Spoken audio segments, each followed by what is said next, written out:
I'm Michele Turner. Welcome to Smart Home 101. I'm the Director of Product for the Smart Home ecosystem. I am here with my colleagues, Vera Tzoneva, who runs all of business development for the Google Smart Home ecosystem, and our technical lead, David Schairer. And we are super excited to have you guys here this morning. So let's talk a little bit about Smart Home. We've seen the evolution of technology over the last 30 years, starting with the PC, moving to the internet, to smart home, and now we think we're at the beginning of the stage of the ambient computing. You know, it's interesting, if you look back at the mobile era, mobile went on for a long time before it really just became very dominant, and it took the advent of the smartphone to be able to do that. What we're seeing with ambient computing and smart home is smart home has been along for a while. I imagine, in fact, I know that there are some of you out there in the audience today that have X10 systems at home, right? But it did not actually start to become something that mainstream users started to use until the advent of voice and ambient computing. We really believe that the next leap in technology in the hardware space is going to come from the application of AI to hardware and software. So, to achieve the vision of where we're headed with Smart Home, 2 years ago we launched the ability for developers like yourselves to leverage the Actions on Google platform to integrate their smart home devices with the Google Assistant. For smart home integrations, we focused on making sure that we can have simple and seamless interfaces within the AOG console. This also allows developers to leverage contextual understanding that drives the intelligent interactions with their users. To ensure that this contextual understanding was available to developers, we created the Home Graph. The Home Graph is our technology that understands the contextual relationships between structures, users, and devices, and rooms. So if you take a look, this is a super simple representation of the Home Graph. Within the structure, we have the structured names, so I might have Ramona, it's the name of my structure. We have the address. We have the managers of the structure. In my house, that's myself and my husband. We have all the rooms that are in the structure, the devices within those rooms, and we also have a knowledge of presence. Is the room occupied or not? We have a knowledge of the room. So we have the name of the room, living room, and we have the devices in that room. I might have a speaker and a TV. And then we have an understanding of the devices themselves. So the name of the device, the type of the device, is it a camera, is it a light bulb? The traits associated with that device, so if it's a light bulb, we would have on-off, we'd also have colors. We also have, in more advanced bulbs, we have sleep-wake, so lots of different types of traits and attributes that we're evolving with these different devices these days. And finally, the state of the device. Is that device on or off? All of this information in the Home Graph enables us to apply context to what's going on in your home, and this is what makes homes truly smart. This also allows us to do some interesting things. So like in my home today, if I say, OKG, turn off all the lights in my home go off, which is great at night when I want to go to bed. But if I'm standing in the master bedroom and I say, OKG, turn on the lights, only the lights in my master bedroom go on because it understands what room I'm in when I'm making that request. So being able to do more intelligent interactions like that is what the context behind Home Graph enables. So our Smart Home API does all the work for you. It's really simple to get integrated. And I don't know how many first-time smart home developers are in here today, but you can get going with our Smart Home API very quickly. There's only one API that you need to implement. We send you the queries and the commands. You send us your device information, the state information, and any out-of-band notifications. And the assistant does all the rest. You don't have to write any grammar. You don't have to do any internationalization. We take care of all of that for you. And we have ample documentation and reference implementations to help you get started. In fact, if you're interested, go check out the code labs later on today. So we've grown a lot in the last 2 years, and we now work with over 3,500 brands globally. We would love to have you as one of our developers if you're not already started with us today. We work with developers of all sizes, from Alibaba, which you've probably heard of them. They're a very big platform in China, and they provide their own smart home platform as well that help developers integrate with the assistant over in China. Flow by Moen, which is a leak detection system and a valve that helps consumers save water. the Panasonic home energy management system that's in Japan. Energy management is a big area where smart home can play a prominent role in our environment. And finally, the TELUS smart home devices in Australia. So over the last year, we've really expanded globally, and we're very excited to see how this expansion plays out over the next few years. But we're also seeing a really big shift in how consumers expect to be able to control their homes. When we think about the helpful home, it needs to be intelligent, personal, and predictive. Consumers want a whole home, not just a collection of devices. And those of you who have smart devices in your homes today, you know what I mean, right? They don't interact as well today as they should, and we need to fix that. They also want simple pairing and device-to-device integrations that just work. One of the things that's really challenging is getting these devices online. It's just too hard today still.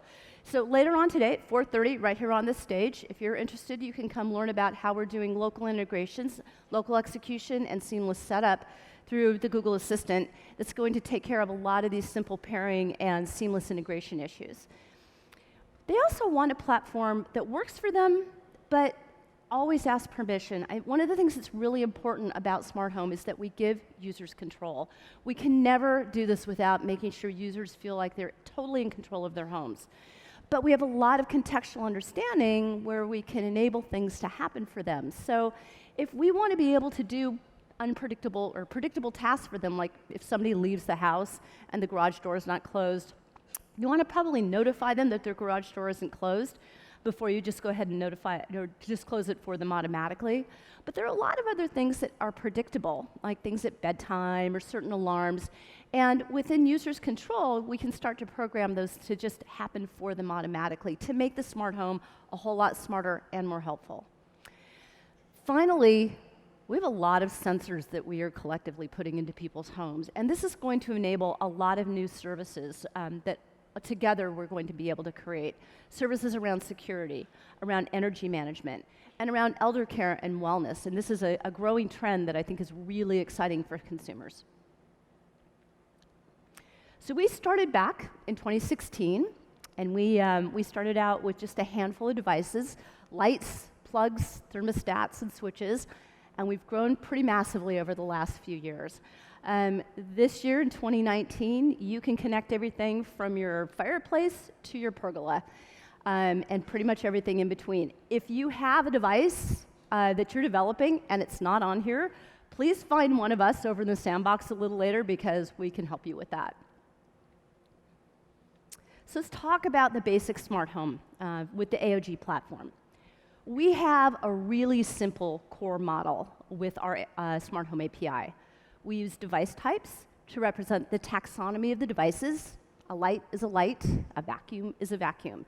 And even if you've created all kinds of cool features within your device, they're just a basic device type to us.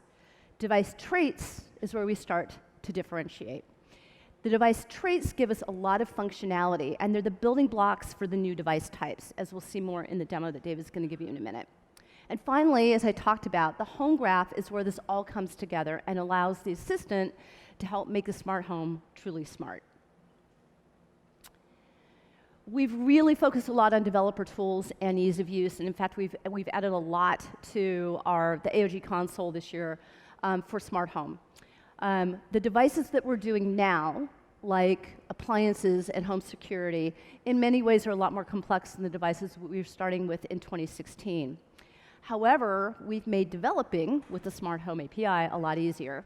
And it's also a lot more process-driven. In fact, one of the things that we've done is we've enabled a self-certification program that we just recently launched that will help you get through the certification process more quickly and get your device into market with the assistant a lot faster. Our cloud-to-cloud APIs are lightweight and easy to use, and the majority of our developers integrate very quickly. In fact, most of the integrations are up within 6 weeks. But we've actually had some developers be able to get their integrations up in a day. So it really just depends on what you have, your past experience, and the complexity of your integration. So let's talk about some of the new things we have coming out. We have a lot more functionality coming out this year. We have a bunch of new traits, including dispense, new app capabilities, account linking, and some expanded languages. So traits. Traits are the behaviors of devices that are invoked through the smart home grammars. Lock and unlock is a pretty simple example of that. We have a lot more complex traits that are coming out this year. The traits like lock and unlock can apply to multiple devices. So something like unlock and unlock can be used for doors, but they can also be used for windows. And they're invoked through a grammar such as OKG, lock the front door. What's interesting is that our trait model is not specifically matched to a device. They can be applied to a lot of different devices. Take zones, for an example, which we released this year. We originally developed the zone trait to work with robot vacuums. There are new robot vacs that can go understand and map an open floor plan house and mark off a living room or a kitchen, and you can just say, OKG, clean the kitchen. And even if you're in an open floor plan house, the robot vac knows exactly what area to clean because it knows what zone that is. It's pretty cool. Then we started working with some sprinkler developers like Ratio and Rainbird, and they said, hey, we have zones too. So the zone trait is now used for sprinklers and robot vacs, something that's just pretty obvious when you think about it, but not something that you would necessarily be aware of when you're first thinking about traits relative to devices. You could check out the sandbox for examples of our new traits. We have most of these new traits that we have are being shown in the sandbox today. You also get touch for free, and we are seeing, while voice is awesome for most use cases for the smart home, touch is being used a lot. The consumers have an option of using the Google Home app, the Google Assistant app, or the Google Home Hub. And with the Google Home Hub, we have the home view on there. The home view actually, you can see, looks very much like the interface that's on the Google Home app today, making it a really consistent user experience for you consumers.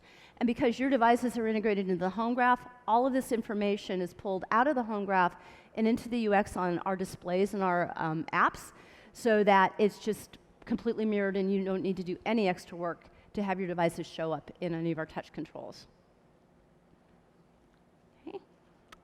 Next slide. Here we go. We've also expanded the functionality in the Assistant app to show the home summary. So you can see it's 72 degrees at home, and the living room lights are on, and the backyard camera is on. We've added a lot of new functionality into the Assistant app to really represent the smart home well. So Vera's going to get a lot more into this, but one area that we're super excited about that solves a big problem for smart home users is improved account linking. For those of you that are our partners today, we know that we struggle getting consumers to link from your app, your device into the Assistant, from your app into our app. This can be a real challenge. So we've added two things. One is seamless setup through the local Home SDK, and the other is something that we're calling Google Account Linking, or App Flip. And App Flip is really easy. I'm going to let Vera tell you more about it in a second, but it essentially just lets you go from the Home or the Assistant app into your app and back through the OAuth process, making it significantly easier and streamlined for consumers.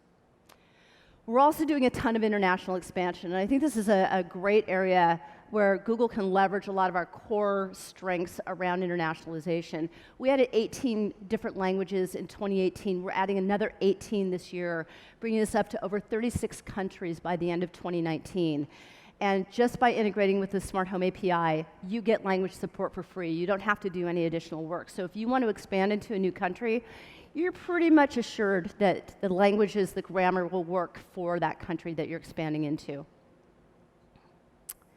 And finally, I want to touch on report state. Last year at I/O, we announced report state, and you guys have been awesome about providing state reporting into the Assistant API.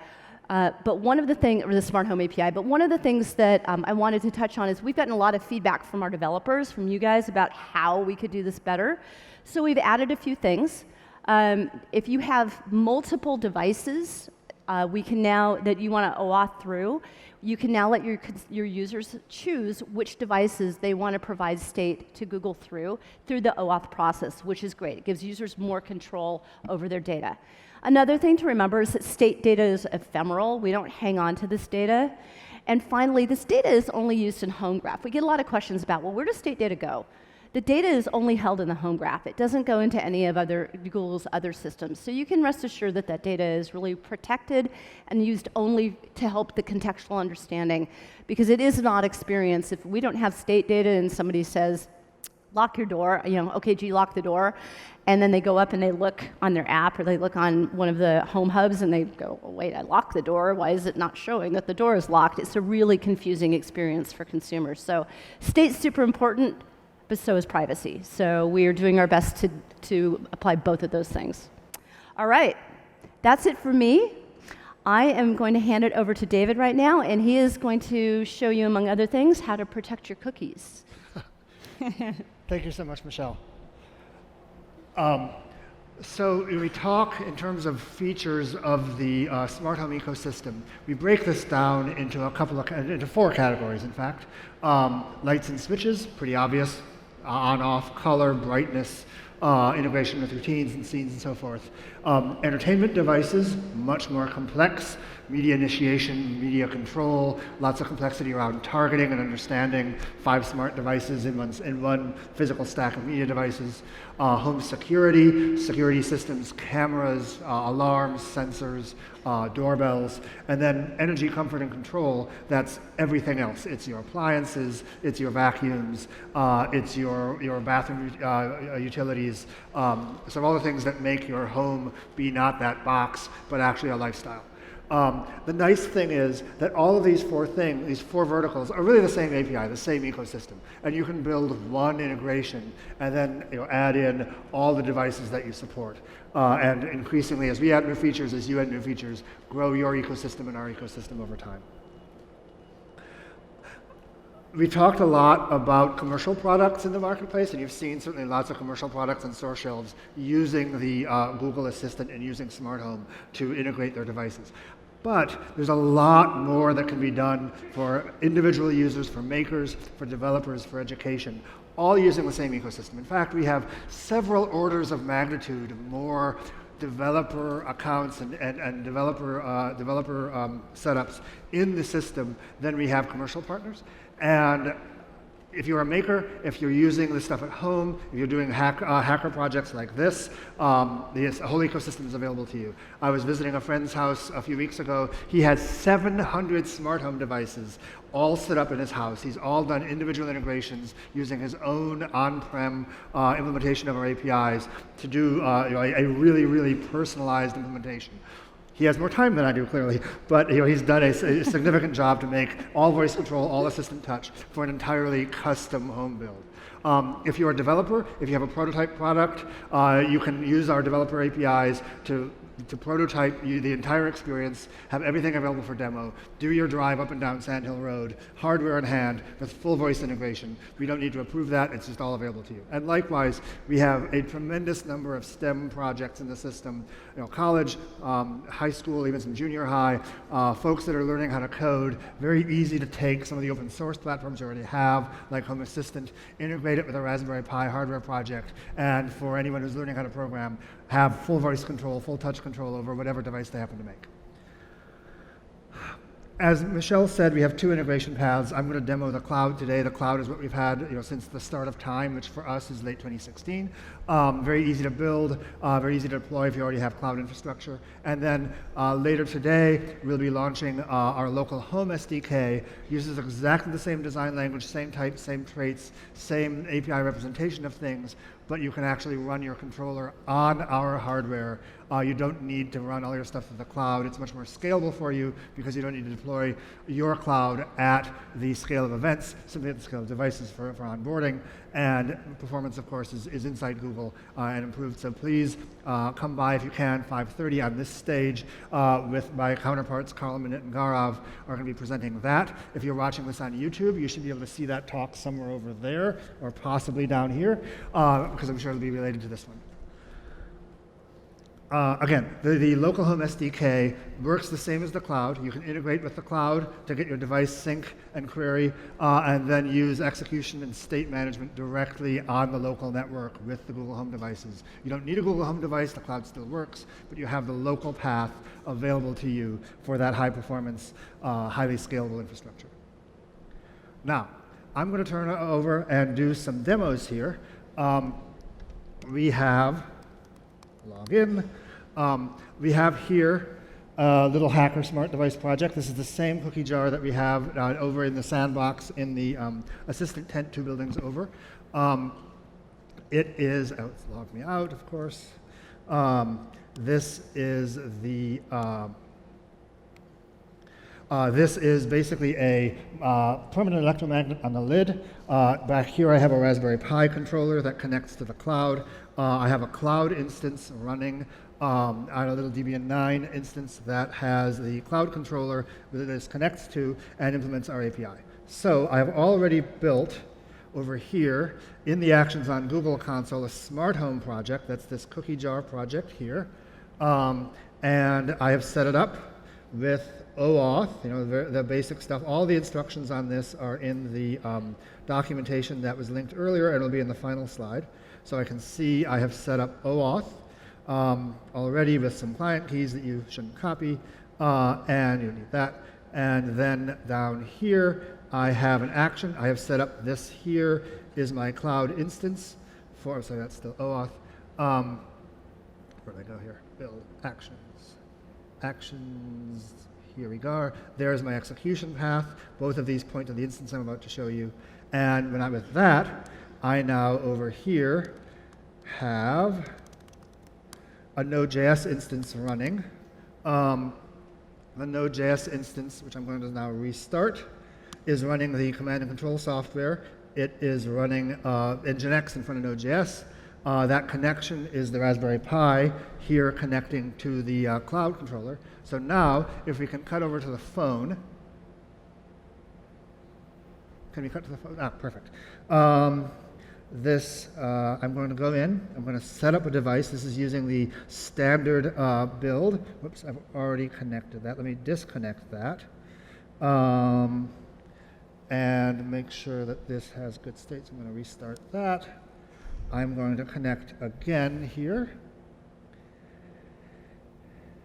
And I have a login screen. I have a login screen. Why, there we go. I log in. I've got the password saved there. Don't do that in production, obviously. Now I have a cookie jar device hooked up. And I should see it right down there, cookie jar showing as a lock, because that's how it's implemented in that code. Now, if I go back to the assistant, open the cookie jar. So voila, cookie jar has opened. Now, unfortunately, we were not allowed by legal to actually do real food on stage, just like Michele said earlier. But my wife and her friend, my wife Nina and her friend Megan made all these cookies last night, and I said I'd give them a shout out. So shout out for cookies. I will now consume and talk with my mouth full on stage. Snickerdoodles are awesome. Contact me later for the recipe. The problem is that cookie jar is openable to anybody. Vera could come over and take a cookie. And we don't want that to happen. What? Sorry. So, Wait a second. what I'm going to, no, sorry, not sorry. So what we're going to do here is, lost my windows. Here is the execution code that runs that first version. So without a pin, it simply responds and executes the open command. That's the open command that's returned. The response is returned and it passes through and sends a command down the pipe to this, the Raspberry Pi, which actuates a pin, which pops the magnet. However, I've already got the code here, so I'm going to change this to true. Now, we're going to go down to this code, and when this executes, when the request has no pin, we're going to send a pin challenge right here. So instead of opening the jar, we're going to send an error that says we need a pin. And if we have a pin, but the pin does not match the constant that's up at the top, again, in real code, you'd do that from a database, then it's going to generate a repeat pin. So now, I've written that. It's now pin needed. I go back to my other window. I'm going to restart my little node instance. Up it comes. There's the connection from the device. And now, open the cookie jar.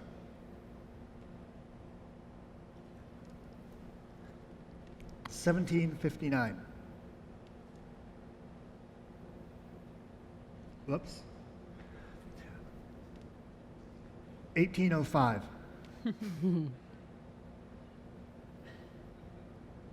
Opening the feature. So now I have. So now we've implemented a 2FA feature. You saw it was about 20 lines of code. And the nice thing about the two-factor authentication is you as the partner can decide when and how to challenge. So if, for example, you wanted to make a cookie jar that was locked before dinner but available after dinner because you don't want your kids eating cookies before dinner, you could absolutely do that.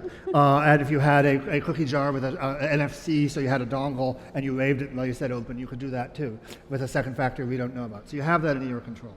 And the 2FA feature is available on pretty much all of our traits. So if you want to have a cookie jar, obviously it's designed for security systems, door locks, and so forth, where it's really mandatory to have that second factor of security. But it's also available on whatever interesting devices you might happen to make. Can we go back to the slides? Perfect. So everything I just did was available with all developers, all makers, educational projects, what have you. No approval, no launch needed. You do your project. You can share that project. Anybody that you share it with can run it. It's very much like in any app store or Play Store, having a feature that you can share internally. If you want to launch it to the masses, we have a process Vera will talk about more. You go through the same portal. We have self-testing tools, and it's usually pretty fast for partners to get these into full launching, which is what I'm going to hand over for Vera to do.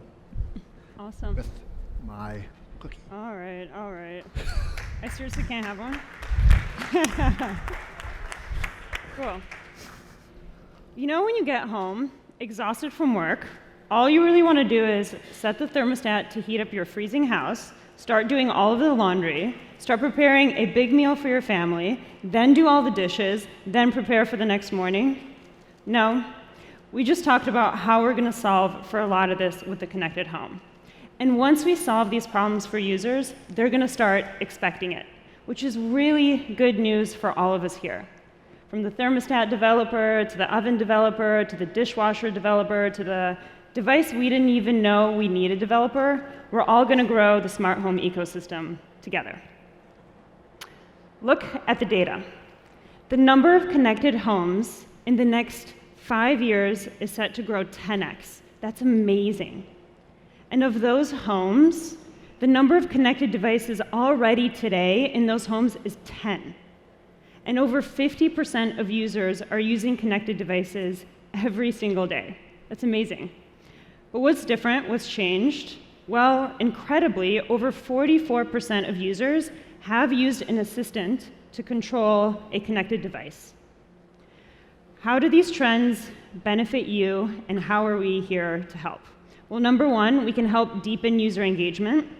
Number two, we can help increase your device sales.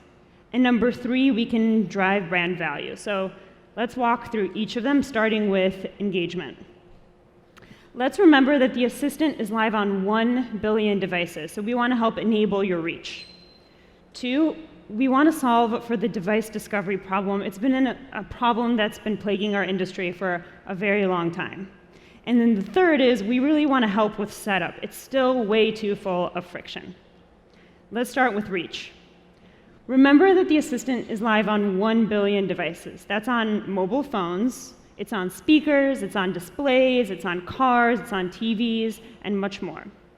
So remember your user. He or she is driving home and wants to preheat the oven or set the thermostat. Now you as a developer have access to that user on the go, and you have to do nothing else. Let's also remember that the assistant is live internationally, and the connected home market, your customers are also growing significantly internationally. So when you build for the Smart Home API once, you get access to all those users across different locales, countries, languages, entirely for free. We're doing a lot to actually solve for discoverability as well. Remember I mentioned that on average a user has 10 connected devices in his or her home.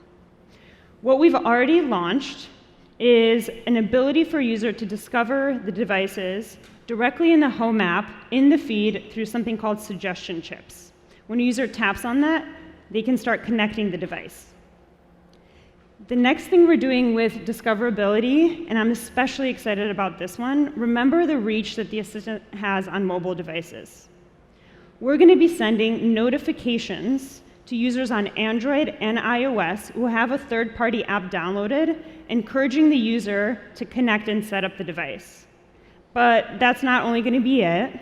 We're also, through those flows, going to start educating the user on the benefit of connecting the device. So think about everything that you do every single day to make your device connected. You think about all the new features you're going to launch, all the functionality, all of the smarts. Things like this are going to help bring your features to the forefront. We need your help. We're doing a lot of work across our ecosystem of developers to help with this discoverability. So our partners are doing things like launching badging on boxes or putting inserts in packaging. They're also doing a lot within the UIs themselves, so the UIs within a TV or within a third-party app, and they're doing a ton across things like email, press, and other campaigns. We actually did a program with Vizio where the partner launched an education flow directly on the TV on the benefits of connecting to the assistant, that discoverability of features, and they saw a 10x increase in the number of connected devices. All right, so we've talked about reach, we've talked about discoverability within engagement. Now let's talk about setup. How many horror stories have you heard of your customers struggling to set up a connected device? I am embarrassed to say I sometimes have problems setting up a connected device. I know my team does as well. I'm legitimately worried that our industry is going to change the century-old joke of how long does it take to screw in a light bulb into how long does it take to set up a connected device, and I don't want to be here when that happens. We want to prevent that from happening.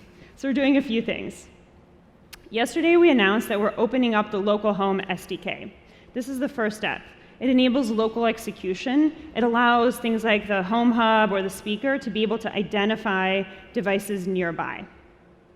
The second thing we're doing is Google account linking. So if a user starts within the assistant experience and then goes to your app to accept the terms of service, they can then flip back to the assistant experience without having to re-enter username, password, credentials, which we know is a significant friction point.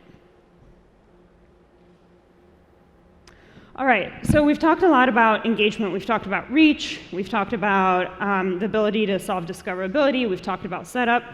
Now let's talk about sales. We know that the reasons users are buying connected devices are for convenience and cost for value. And incredibly, 89% of customers are influenced by compatibility of their assistant when considering which connected device to buy. So what are we doing there? Unsurprisingly, a lot of people are starting their purchase process directly on search. So we've launched a Works with Google Assistant attribute on shopping on search to encourage users to be able to find which devices work with their assistant.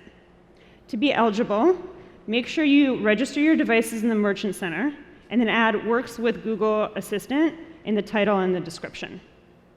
It's not just on search. We're doing a lot across other channels. So we work very closely with our retailers across things like promotions, fixtures, displays. We're doing a ton to train installers and our retail partners. We're doing a lot with above-the-line marketing, brand marketing, et cetera. But the point here is you don't have to be a big company to benefit. Make sure you launch a quality integration with a great use case, and we'll do our best to showcase you. All right, now let's talk about brand value. Remember that for users, home is a sanctuary. It's where they go to find comfort, care, and to be in control. This is the best place for your brand. Once the vision of the helpful home becomes a reality, your brand will be at the center of it. Users will use your devices daily. You'll be the new household brand. I mean, look at some of these examples. Some of these brands we didn't even think about or use just a few years ago. And now we think about and use them daily. Now think about this new world. You get home, your house is warm and toasty when you arrive, the laundry's already done, the oven is preheated for that pasta dish that you've been dying to make your family, and the dishwasher is set to run at night to save you energy and money. And yet, you think about none of those things. You simply take off your shoes and hug your family. So when we achieve this as an ecosystem of developers, users are going to be using your device daily. It's why they went and bought it, and that's why they know your brand. The benefits to you across deepening user engagement, across increasing your sales, and across driving brand value will all be there. To recap, make sure you launch the Smart Home API, that's the cloud-to-cloud integration. Also launch the Local Home SDK, which we announced yesterday. That's what enables local execution. Also implement Google account linking. It's what really helps with what is today a pretty frictionful setup process. Register your devices in the Merchant Center and add Works with Google Assistant in the title and the description. And then check out the Marketing Hub. Once you launch, we want to make sure that we're educating our mutual users on the benefits of your connected device and connecting to the assistant. We have a few upcoming sessions to deep dive into these topics. Local Technologies for a Better Smart Home is later this afternoon. It'll also be recorded and streamed live. And then Tools for Building Better Smart Home Actions is tomorrow, also will be recorded and streamed live. Thank you so much.